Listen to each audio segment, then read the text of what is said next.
তার মারা গেলেন। তার মৃত্যুর খবরে পুরো থানা জুড়ে নেমে এলো নীরবতা। সব সহকর্মীরা মিলে লাশের খাট কাঁধে করে নিয়ে কবরস্থানের দিকে রওনা হলো।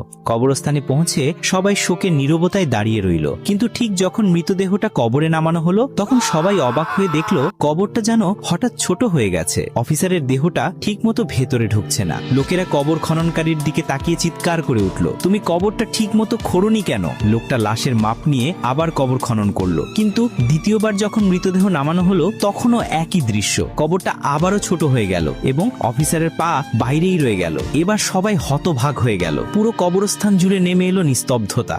একজন বয়স্ক লোক ধীরে ধীরে কনস্টেবলের পাশে এসে দাঁড়ালেন, নিচু স্বরে বললেন, তোমার বস কেমন মানুষ ছিল যে কবরও তাকে গ্রহণ করছে না? কনস্টেবলের চোখ ভিজে গেল। মৃদু কণ্ঠে সে বলল, স্যার, একদিন তিনি এক বিধবা নারী আর তার ছোট সন্তানদের জোর করে তাদের বাড়ি থেকে উচ্ছেদ করেছিলেন। তখন সেই মহিলা বলেছিলেন, আমি তোমাকে অভিশাপ দিলাম,